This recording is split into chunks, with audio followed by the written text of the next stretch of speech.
core R&D is absolutely critical, because that's what's going to probably make the long-term competitive advantage on this front. Every time I go to US, I talk about this Chara motors. When I said Chara motors without rare earth material, everyone immediately recognized. I don't have to even explain what is rare earth. From a supply chain perspective, when a massive industry is going to be dependent on Chara, that's the vision I'm coming in with. If you can make it work for here, at this duty cycle, at this cost and performance requirements, you can win anywhere in the world.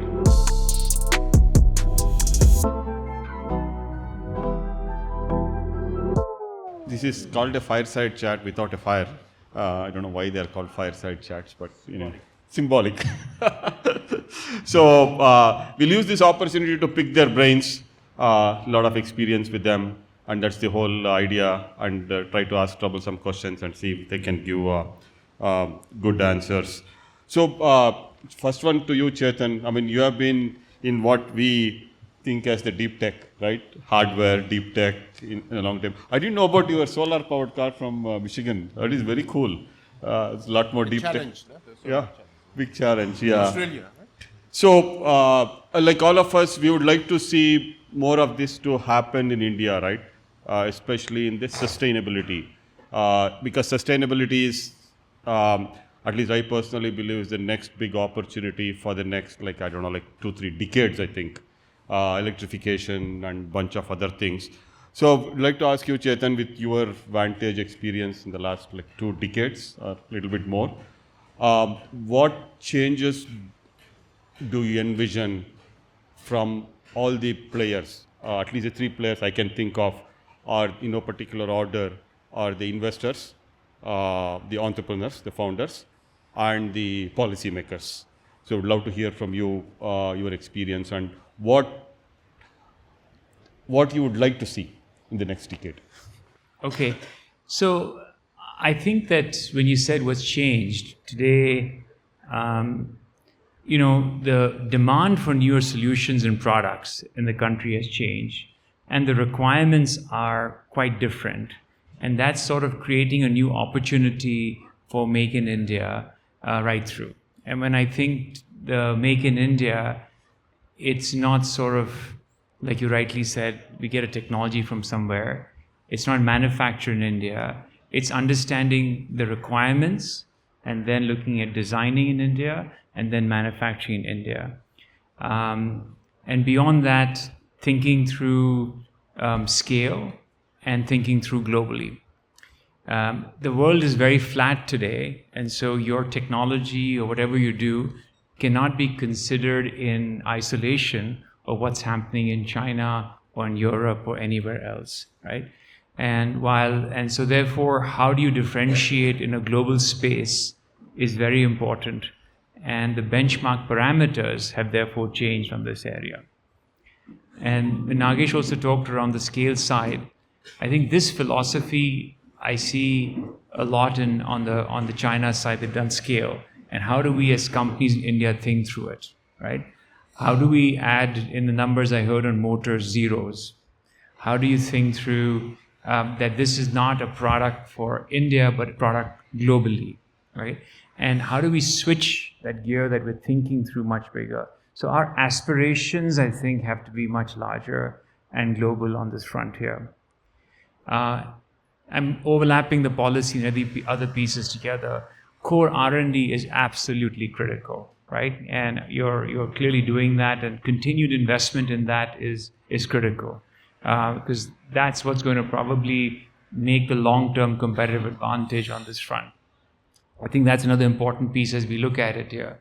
And again, Nagesh alluded to that earlier, but when you think through your customer, it's not necessarily the specifications that a motorcycle company may give you or a three-wheeler company may give you. What are the other insights that you're generating from the end customer that you may think your current customer has not given to you? What insights you're getting on the newer technologies that are coming as a combination of areas? A certain technology may not have been relevant, but is very relevant with new areas of hardware and software. And so now you can probably do motion controller. Hi. Hi, good to see you. Good to see you. So you can do motion control much better. So I think that these areas where I see changing tremendously in India, and the other piece is that today areas around defense and aerospace are, and I mean high in automotive, with the export piece coming in, there is a new level of how manufacturing is being done today in the country. Combining that skill set of that sort of volume manufacturing and automation with understanding at a technology level, how do you design differently? That's going to give a very big differentiator. So this vertical integration has to start very well with thinking through the entire process with new technologies coming in, new processes coming in, how to make it, right? And and today that part of sort of thinking through multi-axis is important, that innovation is not on a single axis, but how do you think through on a multiple axis? I would say that, this change, to me, big change I'm seeing from an entrepreneur and these new companies and investors is, can you capture that entire value chain of understanding each piece? And that, I think, is going to change how people look at it, because automatically then you're thinking of global, you're thinking of a solution that will be across platforms, and that sort of gives you this long-term sustainable advantage that investors look for, that entrepreneurs look for, and you're not holistically thinking through the policy side. I think policy is important, but and I'm sure this magnet part has hit and given us these, but these are small blips on this area. But the fundamental core remains, for what you're looking at, zero principle and R&D, that form a very core of how you think through it. Thanks, Chetan. I'll remember that this is a blip, and I still remember what you told downstairs. Customers will eventually look for performance and price.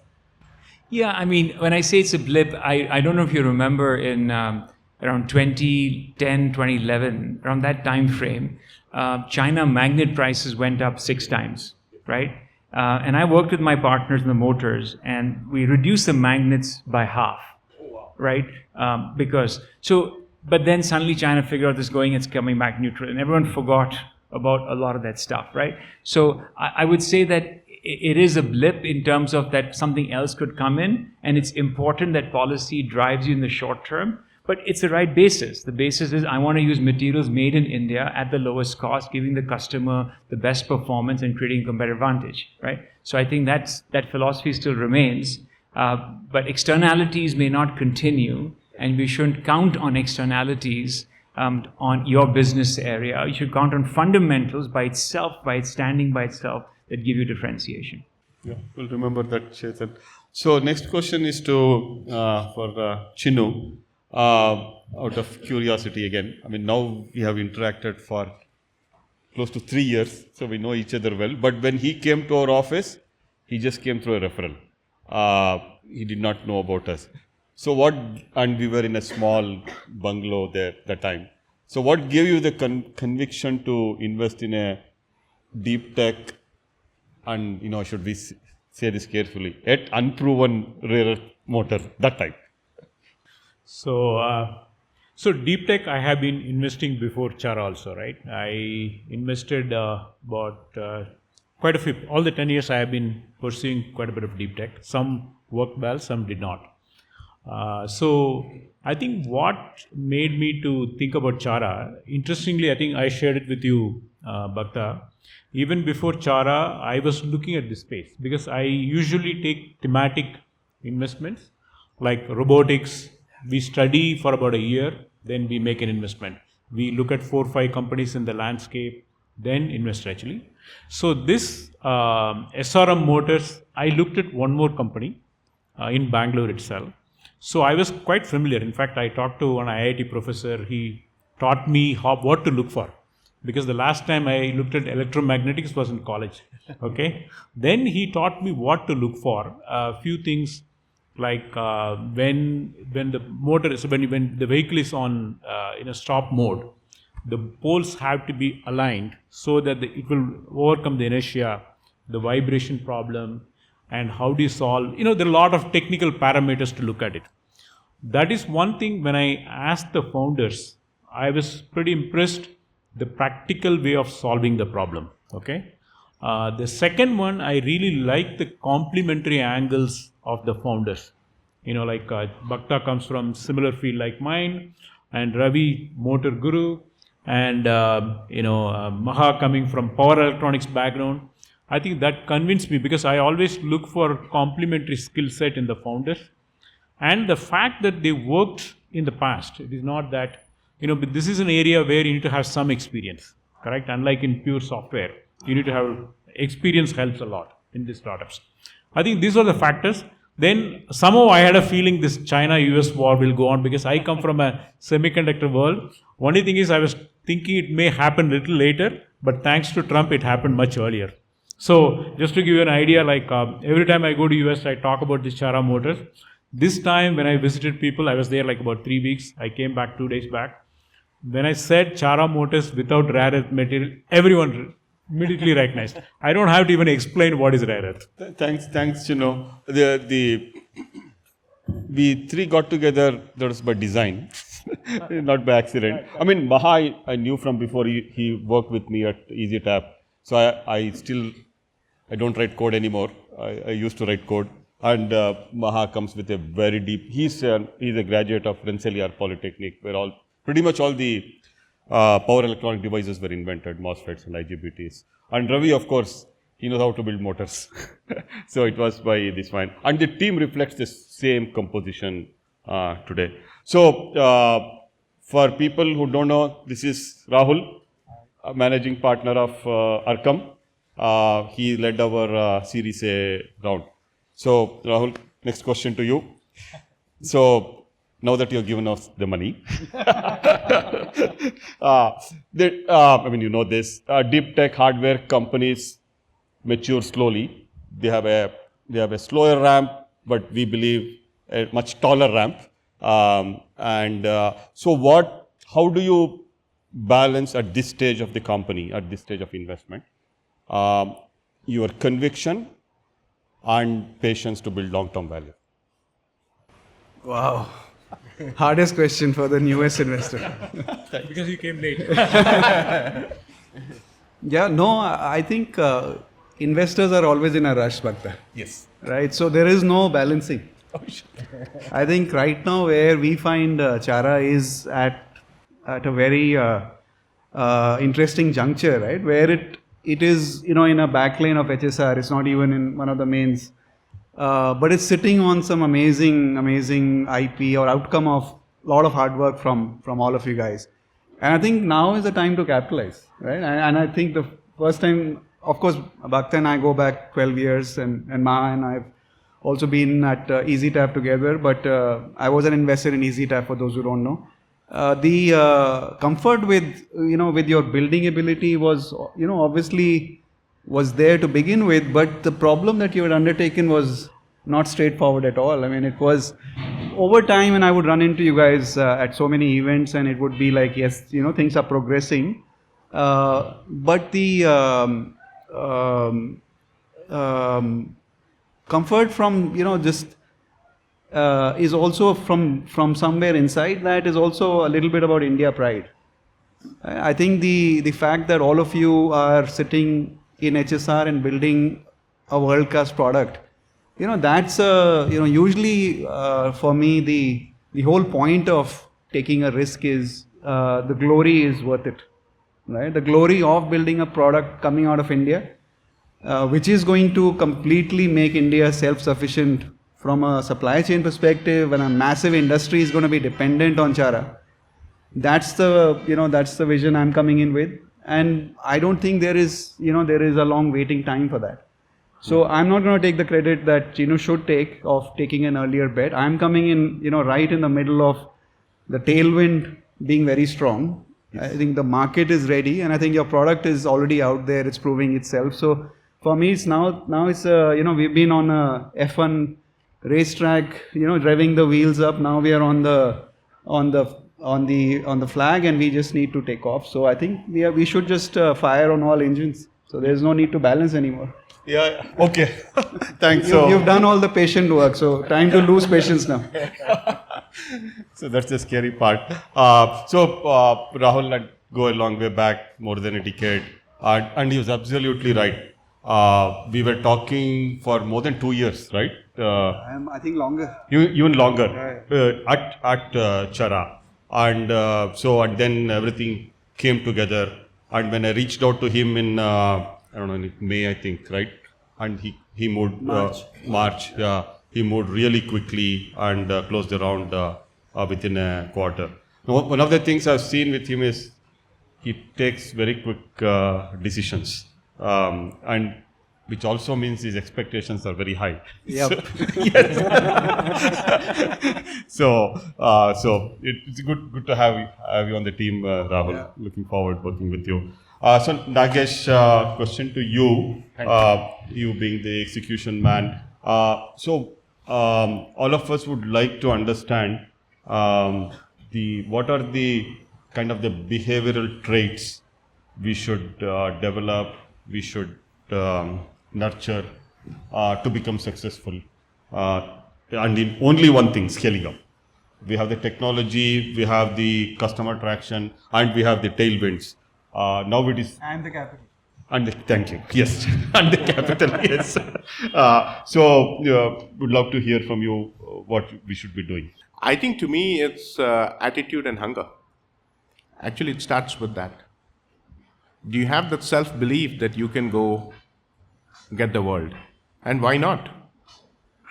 Like Rahul was saying, there is a big democratization of technology these days. You're in an unprecedented world right now.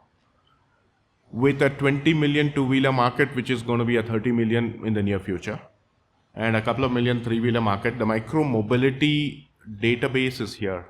If you can make it work for here, at this duty cycle, at this cost and performance requirements, you can win anywhere in the world. In fact, a lot of Silicon Valley companies that are competitors to yours and are developing powertrains there would die to come and get a couple of customers in India and succeed in India, because they always believe, and this is real discussions that I've had with founders, because this is like the holy grail, and you already have a design, you already have a product, you already have some customers. Now, how do you scale it? How do you take your baby to the rest of the world? To me, that's what it is. And I think the only limitation will be us. A simple example, I forget the name of the gentleman. Everybody knows Olympic under the 100 meters dash, under 10 seconds. The first time the athlete broke that 10-second barrier, and this athlete was asked the question before him. I'm trying to remember the name. Not bold? No. This is. Does anybody know? So, anybody know? I mean, this day and age of with perplexity, I should have Googled it. If I'd known this, I would have checked it. But anyway, the under 10-second barrier, and he was asked the question. You know what he said? It was my mental barrier. I just said, I'll make it happen today. And it happened. He said it was not any more training or any more endurance or any more technique. It was now only my mental barrier that was preventing me from getting the 10-second mark. And the rest is history. Now 10 seconds, of course, is a given, right? So the importance here is you all, and that's why I want some of the early people who joined. Rahul had asked them who had joined from day one. Raise your hands again. And I'm so glad to see people who have been with the group, and I would like to see more and more people continue and evolve and take that attitude and hunger, and the world can't stop you. Yeah? Thanks, Nagesh. Jim Hines. Yeah. Oh, is it? Oh, shit. Jim Hines. Jim Hines, I believe, the guy who broke the 10-second barrier. Okay. So the second and last question to all of you, Chetan, Chetan, again, back to you. You have been here in this thing again for the past 2 decades. What has changed in the deep tech system? What has changed in the hardware system since 25 years in India? The world has been much flatter. So information and access of information has been a lot easier today, right? I think the second is sort of the capabilities of people over the last 2 decades in terms of their training and learnings have come in significantly. I think the third piece is the tools you have access to today in terms of simulation and other areas, things that would take you a very long time to do, could today be done in minutes. And the accuracy at which information you come is very different, which allows the world to be flatter. Man, think of it, you had to be an expert in engines and everything, and that's why India was hard to catch up. But when you made a level playing field, when you provided tools and capabilities and access to the same information and the papers, you start from the same place as everyone. So I think this has been a big shift that I have seen. Investors, as a result of this, are more open to putting in money because you're solving a problem with multidimensional areas for a market that's very large and very unique, where you can't possibly maybe get a solution globally that may fit that. So now there's investor appetite to put in money also, which I think wasn't there in the past, which is highly services driven, to now this product and deep tech. Finally, they need to get money back, which means there has to be a customer for that on this front. So I do feel that there's been a big shift on many areas, and I think of recent, in the last year or so, I mean, AI will play a larger role in further making this a flatter world, which then comes to think what is going to be one's differentiation, right? And how do you continuously innovate? And you talked about that example of BYD, right? And I want to put that in context to what they've done, right? Their new vehicle has a machine that runs at 30,000 RPM, right?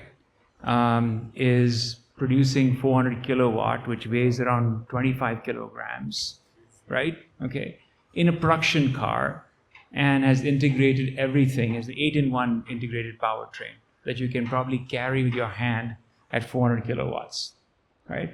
So the innovation has come in areas of multifold of how do you do thermal, how do you do electronics, how do you integrate multiple solutions, how do you rethink software, how do you rethink magnetics, how do you rethink all aspects coming together, right? That's sort of the way that you have to think through today, where deep tech is not deep tech in one axis. Deep tech now, if you were doing a chip for AI, I agree with you, it could be in one axis. But when you think of such a solution that you're in, it's actually this multi-domain deep tech expertise coming together is what's going to probably allow things to change. And companies that can do that better are the ones that are going to actually truly be successful, right? The other part is that this world, as it becomes flatter, is very different. I was at a manufacturing plant in Europe, and I'm putting structures around motors and stuff so it's more connects the dots with you guys. But do you know that the motor that goes into a Porsche electric also powers a semi-truck, 55-ton semi-truck? Okay, right? So that motor is around 30 kilograms, powers around 350 kilowatts of power, and you use two of them in a truck, right? And it comes through. And that's also a Tesla. Tesla's Model 3 motors, three of them power induction in the front and other ones in the back. Three of them power a semi. Now, think of what was the past. Like there is a company like Cummins Engine. There are companies who are doing diesel engines. There are different companies that make vehicle powertrains for cars, and there are different types of companies making powertrains for 2- and 3-wheelers, right? Greaves made for 3-wheelers. That was a different technology that came from cars in this. What have you just done?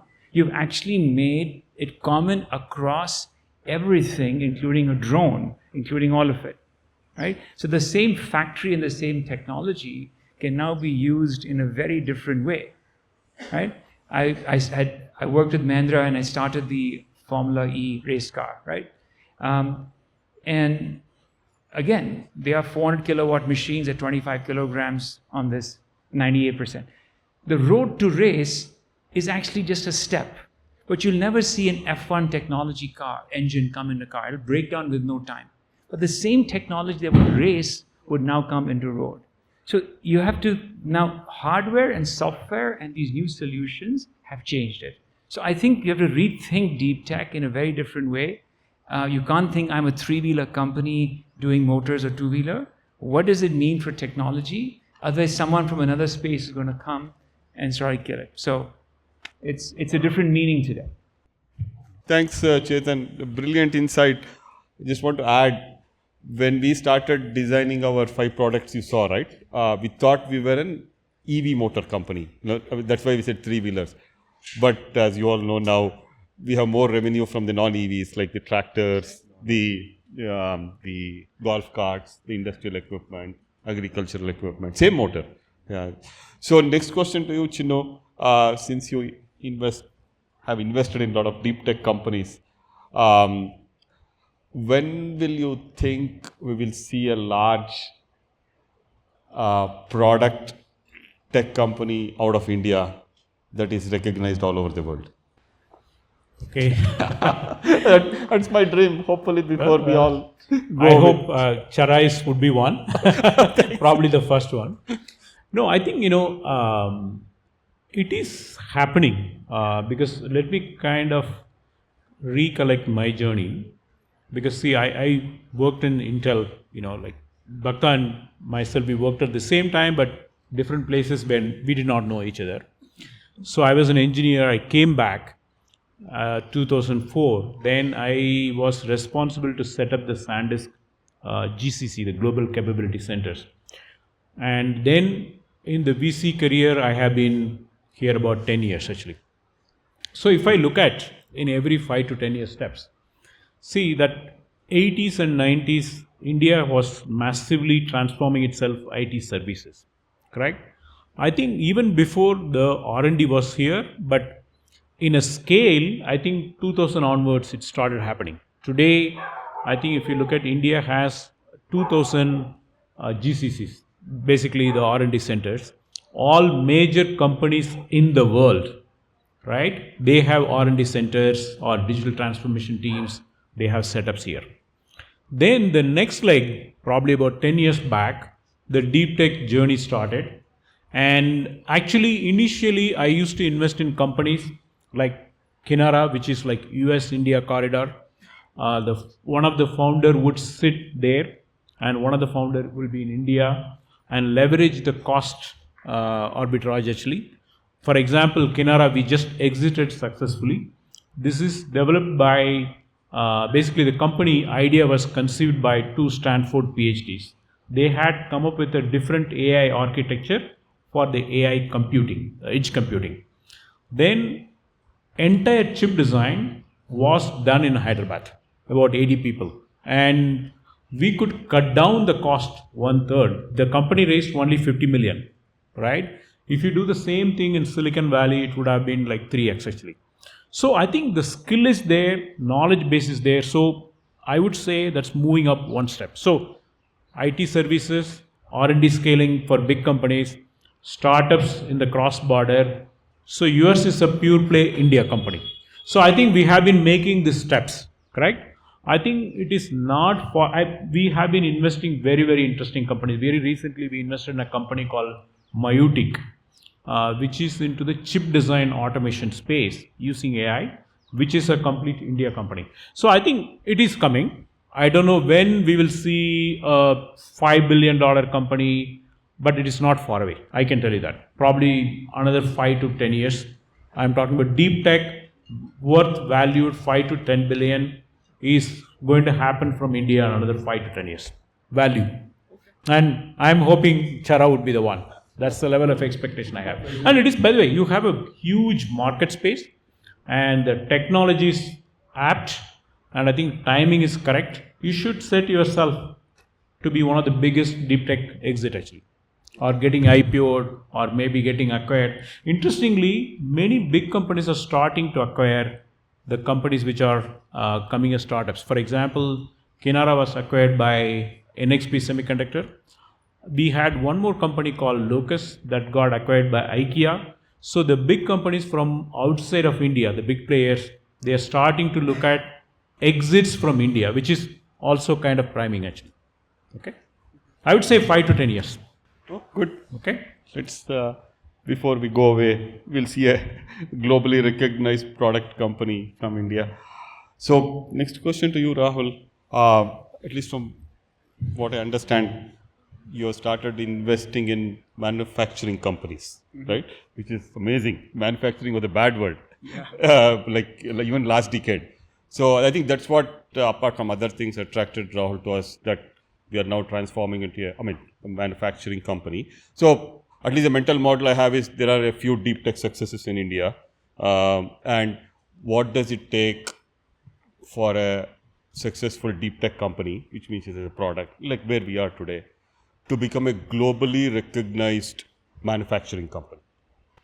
Scale, I think the only other company we are investors in besides Chara, which is similar, I can call it deep tech, is Skyroot. Skyroot is hopefully in a month or so going to be the first commercial orbital launch from India with the commercial payload. It will be the second company in the world after Rocket Labs to have that capability of deploying satellites in individual orbit choices. So their thrusters work in a way where they're dropping off passengers in different locations versus just one drop. And it's if you visit them in Hyderabad, it's a 1 million square feet factory. It's got machines which are like two big rigs parked, football fields within the factory floor. And they have taken 300 acres from Telangana government to just store their motors. 300 acres. So of course, I don't think we are any more in a place where an Indian company needs the world to become very large. Right? This company is going to have, Skyroot will have $100 million revenue next year. World is coming to them. They are not going to the world. From Japan to Europe, India gives that kind of advantage where that scale, market thinking, cost, pricing, it's going to redefine how the world buys. So I don't think the world is as important, but I think the first thing is you can become a scale company just looking at Indian markets, and once you have that scale, then Europe or a North American presence just becomes default, right? Like like some of the Japanese and Korean companies came to the world after they were well on their way to becoming fairly large players in their home countries. But I think from Chinnu's question also, we are now reaching that crop of deep tech where and I hope Chara stops calling itself deep tech at some point and calls itself a company which is more relevant for the market, because your buyers don't care if you're deep tech or not, right? So it's for us it's a good feel good, but that's where we're coming from. But we are going into the commercial zone where we just have to become a very reliable, dependable company for the kind of work we are doing. And but I wrote an article also where I feel that there's a first crop of deep tech companies which are now ready for prime time. Right? For us, as we are not deep tech investors per se, and the reason we also came into Chara is because we can see that you're about to go on prime time, right? So we are not taking that kind of risk, but the scale is attractive, the market size is attractive, and timing I think is now there. Now we have a full crop. I would say maybe 15-20 companies in different areas, which can become very attractive for large VC checks. The 15, 20, 30, $50 million checks can start coming into what was always this very specific domain of a few deep tech investors. So now that's what I mean by prime time. We can see the multi-billion dollar outcomes. So, the investor checks should come. Thanks, Rahul. Looking forward to that. I think one thing I agree with you is, which I've told before, is that when I was born and brought up, India was a smaller market. We couldn't build a large company. I think now, which Rahul said, I completely agree.